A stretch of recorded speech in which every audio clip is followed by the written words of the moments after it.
Welcome back to another camera review. This time we're going to be looking at the Sony SLT A58. Camera came out in 2013, so I've just put some of the key features up on the screen for you. This is an entry-level camera back in the day.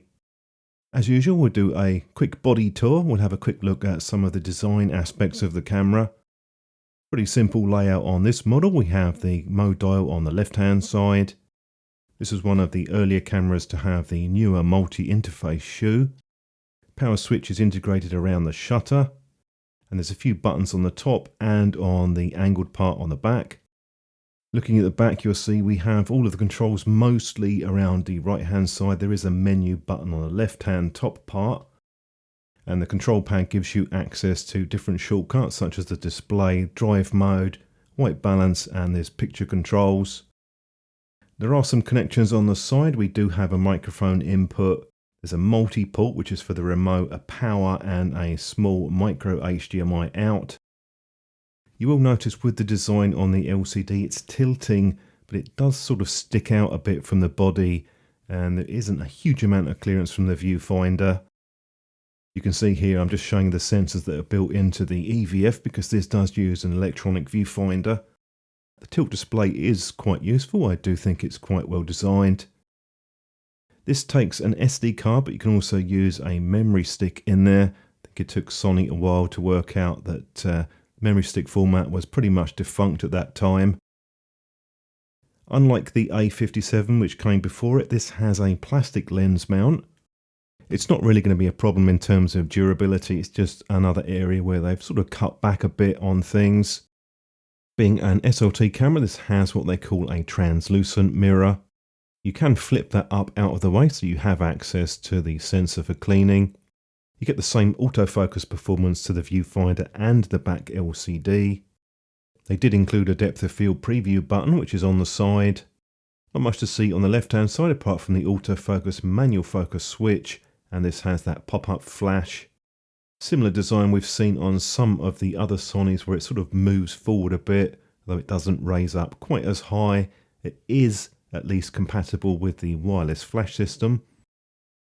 Some smooth texturing on the underside, and we can see the battery compartment, the same Info lithium battery. This is the common cell that they've used in most of their cameras.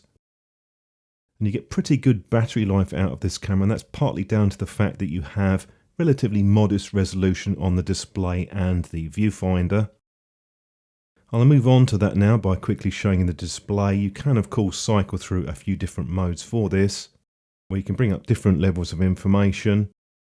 As the light levels are quite low here, you'll notice it is a bit on the noisy side, mostly down to the fact that these are older cameras and the earlier days with the electronic viewfinders. Your D-pad gives you access to some of the common settings that you might want, and you have a 15-point AF system on this camera, so you just press that button in the middle and then move the pad around to change the focus point. 3 of those 15 points are cross type. The AF performance on the camera is actually quite decent really. I haven't really had any complaints with it. It does depend how well it is calibrated, but it's quite fast. If you hit the function button, you have shortcut access to some of these settings on the side, which include your focus mode, flash mode, there's a subject tracking, smile, face detection, and there are a few different focus modes on this, including a zone area. Could be useful for action shots if you're tracking different subjects. That will give you more focus point coverage. We do have focus peaking with this camera as we get a direct feed off of the sensor. You have a few different choices of colours with that, but I've gone with the red for effect on this shot. Here's a couple of still shots looking through the electronic viewfinder, and again you can see that it is a bit on the noisy side in low light levels. It's by no means unusable, but you will notice that can be a bit distracting and the frame rate does drop a bit as well. Back in 2013 the menu system was perfectly okay really. There's not too many options that are stuffed in there. They could perhaps have colour coded a few sections to make it a bit quicker, but overall it's reasonably well laid out.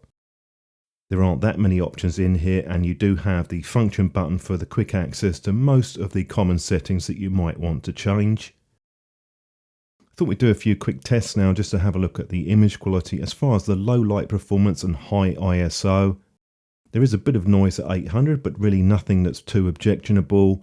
But once you get up to 1600, 3200, you will start to see that there is quite a bit more color noise.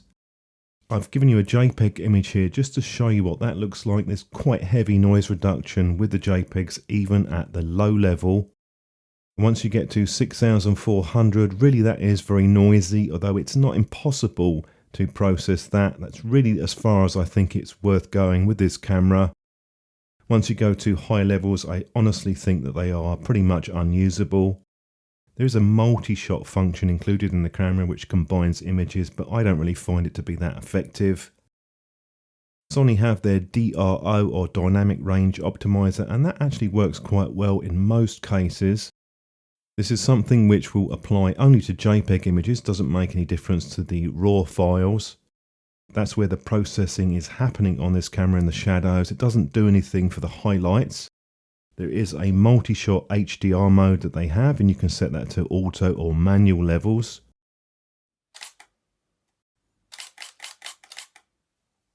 Fairly quiet shutter on this camera, but do note you have a pretty limited buffer, particularly for JPEG shooting. And whilst I'm talking to you about some of my thoughts with the camera, I will put some sample images up on screen. But I would definitely suggest that you do use RAW if you are shooting regularly at high ISO, particularly at 3200 and higher. Simply because the JPEGs have too much noise reduction in my opinion. There's a lot of detail loss in the images. As far as the sensor performance goes, it's pretty similar to the 16 megapixel CMOS sensor. I found the metering to be quite good overall. There's only a few cases where I dropped back the exposure a little bit just to protect some of the highlights. But out and about, I really didn't have to make any adjustments to the metering very often, and I usually left it in the multi-segment. There is a fairly decent amount of dynamic range in the shadows. You can pull those up. Round about 4-stop pull on this particular shot. And I have done some noise reduction on the shadows. This was shot in RAW. It does have a bit of color noise still, so I think that's about the limit really in terms of the performance. But it holds up fairly well in terms of the overall dynamic range. It's perhaps not quite as good as the 16 megapixel sensor. I think some of the testing sites have said that that tends to be slightly better in terms of dynamic range, but really you're not going to notice a huge difference between this and that sensor.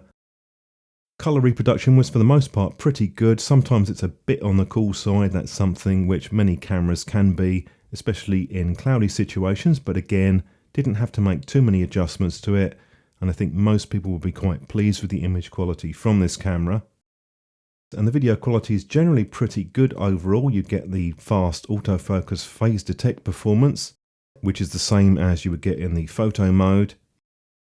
Although the 50 or 60 frames per second is only interlaced, it isn't progressive. Perfectly usable video on this camera. It's fairly good, although it does get a little bit noisy in low light. There's a few areas with the camera that I do think could have been improved. Yes or no? As you would expect for an entry-level camera, it's plastic. It does have a sort of matte finishing on it though, which doesn't feel particularly nice. iCup is also plastic, unfortunately, so it's not that comfortable. I would have liked to have seen an option where you could map the AF points to the directional pad. Unfortunately, you have to press that AF button to engage it, to change the focus points, and that can be a bit annoying if you're in a bit of a hurry. Also missing is the standard Minolta style remote socket, which we saw on all the previous cameras. They've got a sort of multi-socket now for a remote. Although I do like the tilting display, some people prefer a more fully articulating one. That area is very much open to debate. It's down to your own preference. I do find the font a bit on the small side, although maybe I'm just getting a bit older, I don't know. Just a bit harder to see. I'm showing you compared to the A700, which has a much nicer screen. And we'll talk briefly about the A57. The A50A isn't really a direct replacement. It's positioned lower in terms of the overall model capabilities than the A57. I've put a quick summary on screen for you to show you the main differences. Worth noting, the buffer is significantly larger on the 57, so if you do any action, that is the camera to go for. If you're looking for something that's a bit more up to date in terms of the sensor performance, or perhaps you do a bit of video now and then, this would be a pretty good option. You might find that the A57 is a bit cheaper though, because that came out the year before this camera did. So do weigh up your options on that and see which one might be the best option for you. If you use one of these cameras and you want to add some of your own thoughts, then do drop a comment down below. Be interested to hear what your thoughts are. I'm always happy to get back to people, and I will be looking at some more camera reviews and other products in future videos.